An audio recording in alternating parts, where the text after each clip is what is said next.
Kacaunya sistem penerimaan peserta didik baru PPDB online di Kota Bekasi, Jawa Barat terus menuai polemik. Kelulusan siswa jenjang sekolah dasar yang mendaftar tidak sebanding dengan daya tampung SMP negeri di Kota Bekasi yang hanya sebesar 30,5%. Dinas Pendidikan Kota Bekasi mengaku sudah menyiapkan regulasi berdasarkan peraturan wali kota dan peraturan Kementerian dan Kebudayaan Ristek. Namun sejumlah dugaan kecurangan tetap mencuat. Di antaranya, dugaan data siswa mampu terdata menjadi siswa tidak mampu demi masuk ke sekolah favorit melalui jalur afirmasi. Pihak Dinas Pendidikan Kota Bekasi menyerahkan permasalahan tersebut ke pihak Dinas Sosial. Sistem PPDB online dinilai tidak berkeadilan bahkan melanggar konstitusi karena berdasarkan pasal 31 ayat 2 Undang-Undang Dasar 1945 dan pasal 34 ayat 2 Undang-Undang Sistem Pendidikan Nasional menyatakan pemerintah berkewajiban untuk memberikan jaminan dan kepastian semua anak Indonesia dapat akses pendidikan yang layak dan berkeadilan.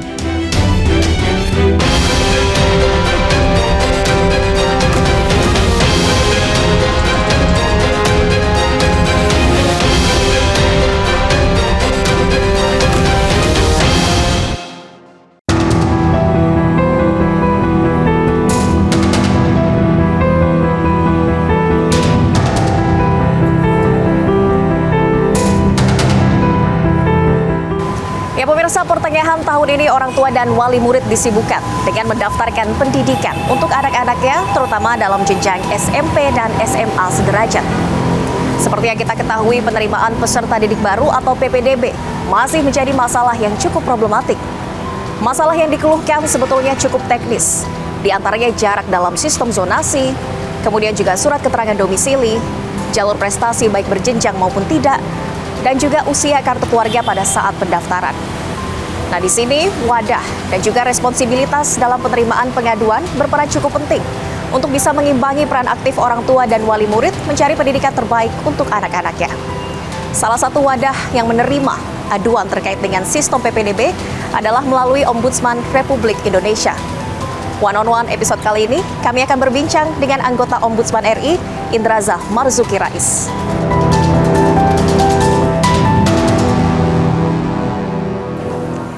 Pak Indraza, apa kabar? Selamat siang. Pak ini dari One on One, apa kabar nih Pak? Alhamdulillah baik semuanya. Aman semuanya ya Pak ya? Ya dibilang aman, ya enggak aman. Yang enggak aman kayaknya PPDB Pak. Gimana pengaduan dari masyarakat yang diterima Ombudsman RI? Tahun ini jelas makin lebih banyak laporannya dibanding tahun-tahun lalu. Oke.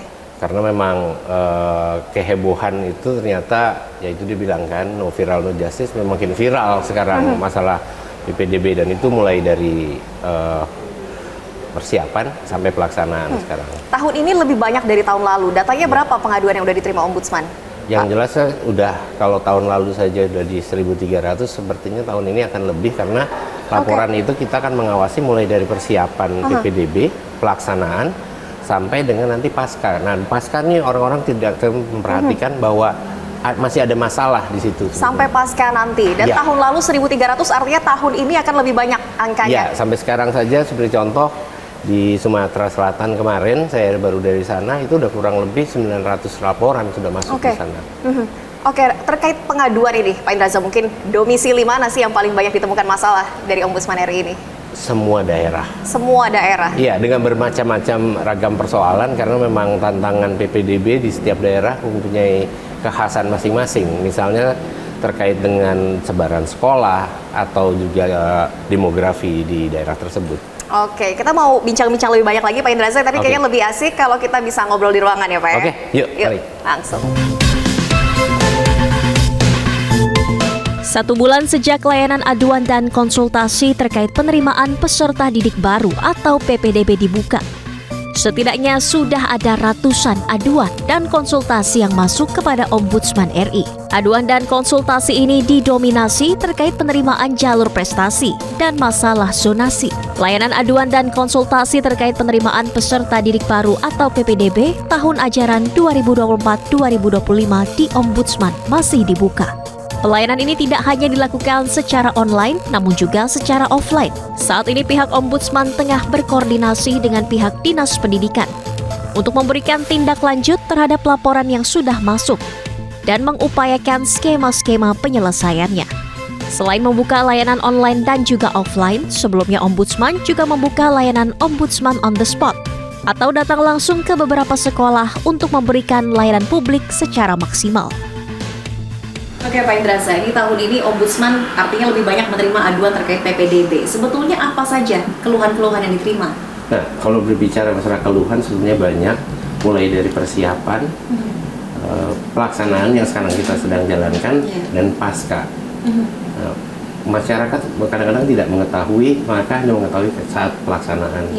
Jadi kalau bagusnya kalau kita bahas mulai dari satu-satu, mulai dari persiapan.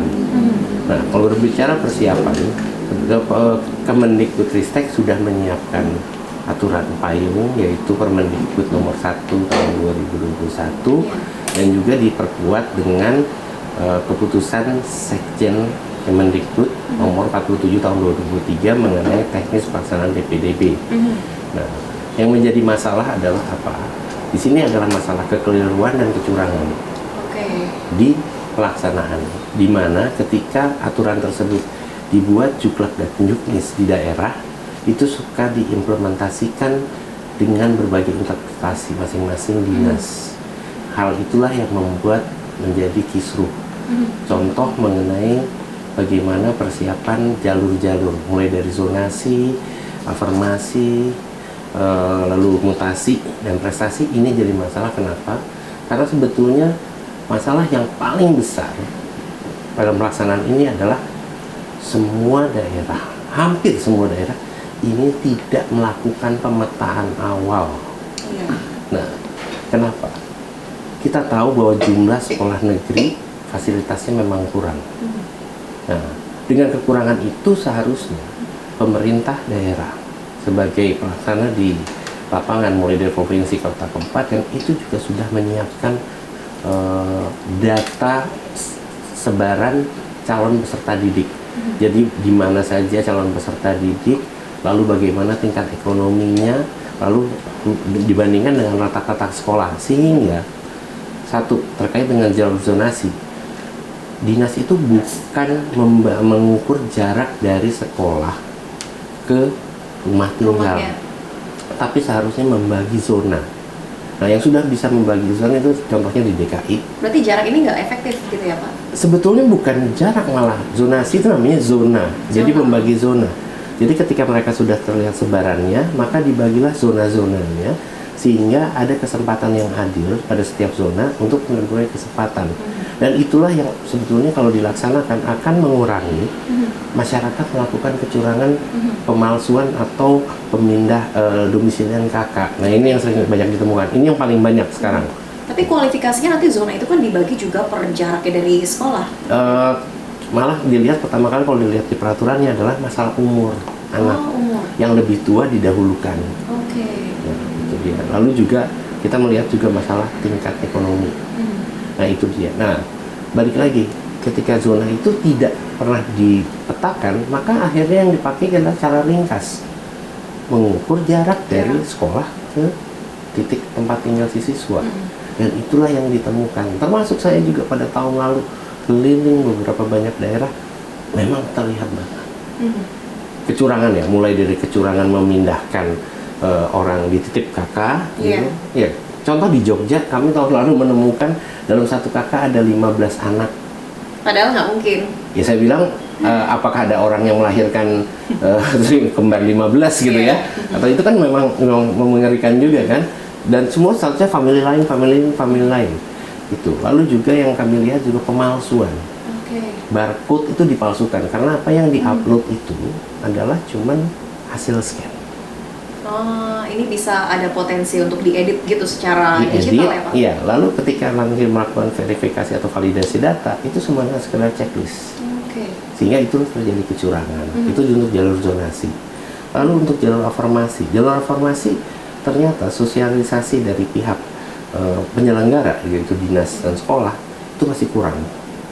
Sehingga orang-orang yang hanya akan melakukan pendaftaran melalui jalur afirmasi itu kadang-kadang malah terlambat untuk menyiapkan dokumen-dokumen, misalnya dokumen PIP, ya PIP. Lalu juga yang ada beberapa daerah kami temukan menganggap bahwa afirmasi hanya orang yang kurang beruntung dalam ekonomi, padahal juga harus melibatkan untuk anak-anak yang mengalami disabilitas. Nah, ini juga banyak juga di daerah yang memang tidak memahami. Nah, ini dia, apakah ini kekeliruan atau kesengajaan, itu kita kembalikan lagi. Lalu jalur prestasi. Nah, jalur prestasi ini lebih unik lagi. Kenapa? Satu, untuk jalur prestasi akademik, itu kalau dilihat pelaksanaan 5 hari, hari pertama dan hari kedua itu pasti sepi. Iya. Pada hari ketiga, 4, 5, itu pasti akan ramai. Kenapa? Karena disitulah mereka melihat dulu passing grade atau nilai terendah berapa. Lalu sekolah asal itu melakukan cuci raport istilah kami. Mengganti semua nilai-nilai muridnya sehingga besar, sehingga bisa masuk. Itu juga bukan hanya sekedar untuk memastikan anak-anaknya masuk, tapi gengsi sekolah asal yang kadang ngomong, sekolah asal ini akan banyak memasukkan anak-anak ke sekolah negeri. Artinya sekolahnya juga berkontribusi terhadap kecurangan. Iya. Nah, di situ. Lalu yang jalur prestasi non akademik ini juga yang kami temukan di beberapa daerah. Non akademik itu kan harusnya perlombaan yang kurang lebih 6 bulan atau 1 tahun maksimal sebelum pendaftaran. Nah, ini di era digital ini sekarang banyak sekali kan, gampang untuk mencetak sertifikat-sertifikat kejuaraan.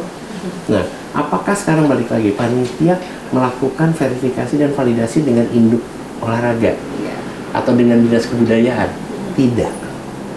Karena sertifikat gampang sekali dicetak secara manual, gitu ya Pak? Iya, contoh yang saya lihat, yang kemarin saya bilang baru kemarin malah sebetulnya saya ke Sumatera Selatan. Di situ ada anak yang mempunyai sertifikat juara silat sampai 6. Bayangin kalau nilainya 200, maka dia dapat 1.200. Tapi satu jurus pun ternyata anaknya nggak bisa. Karena itu diminta untuk dipraktekkan? Iya, ketika diuji emang nggak bisa. Nah, lalu yang lebih lagi, yang mengerikannya adalah prestasi itu menjadi ajang untuk siswa titipan. Kenapa? Karena disitulah ketika itu mereka yang memasukkan nilai dan tidak pernah terbuka hasil prestasi diumumkan anak ini skornya sekian. Tidak. Nggak transparan ya Pak? Tidak transparan. Disitulah permainan panitia dan orang-orang tua yang bisa menyogok. Titipan ini maksudnya apa, dari orang yang berkuasa kah? Betul. Antara lain orang kuasa. Jangankan begitu, induk olahraga juga cabang itu kadang-kadang menitipkan juga. Nah, itu yang betul. Lalu ya korban itulah jalur-jalur yang mengerikan. Nah, jalur pindah orang tua atau mutasi. Ini juga kendala. Kenapa? Pertanyaannya, surat mutasi itu gampang dibuat. Iya. Nah, itu kan. Lalu yang kedua adalah ada beberapa yang tidak memahami surat mutasi itu maksimal 3 tahun dan anak yang akan masuk ke itu harusnya di tahun berjalan. Ini tidak. Ada beberapa orang tua yang memaksakan dengan memakai surat 3 tahun. Sebetulnya anaknya 3 tahun yang lalu sudah masuk ke kota itu dan sekolah di kota itu. Lalu mereka memakai jalur itu. Nah, itu jadi. Dan kecurangannya juga ada yang kesengajaan mungkin di beberapa adalah memperlebar kuota. Contoh afirmasi. Afirmasi kalau tidak dipetakan maka itu akan menjadi permainan. Kenapa?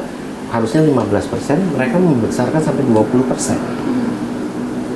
Tapi kenyataannya mungkin yang terisi hanya 10. Pertanyaannya 10% kemana? Bangku kosong yang tidak pernah diumumkan, yang tidak pernah dipindahkan ke jalur lain, yang akan menjadi jual beli bangku di akhir. Jadi memang banyak sekali kecurangan kalau di persiapan. Ini kan celah-celahnya tadi kalau disebut begitu. Sepertinya ada permainan titipan ini juga membutuhkan uang, gitu, ada imbalan. Apakah celahnya memang di situ? Ya, celahnya sebetulnya masalahnya adalah bagaimana karakter masyarakatnya sendiri ya. Dimana mulai dari pejabat sampai masyarakatnya juga memang sangat koruptif gitu. Kenapa? Karena ada beberapa Pemda yang memaksa kepala daerah mengeluarkan peraturan daerah untuk namanya jalur tambahan, yaitu jalur bina lingkungan, jalur anak membutuhkan dan segala macam. Dikeluarkanlah karena untuk membuat jalur-jalur sendiri. Permainannya pun dari Pemda sendiri itu. ya ada orang Pemda, mungkin ada Dewan. Nah, kalau ditanya juga, kalau sebagai pelaksanaannya adalah ketika, ini persiapan ya, ketika pelaksanaan itu juga ada tekanan-tekanan kepada dinas sekolah itu ada. Baik mulai dari pejabat, TNI, Polri, Dewan, LSM, dan mohon maaf, wartawan-wartawan itu kadang-kadang juga banyak di daerah yang melakukan pemerasan kepada sekolah. Kenapa? Ketika si kepala sekolah menerima jalur titipan, dia tahu itu bukan didorong untuk dibersihkan, malah ikutan.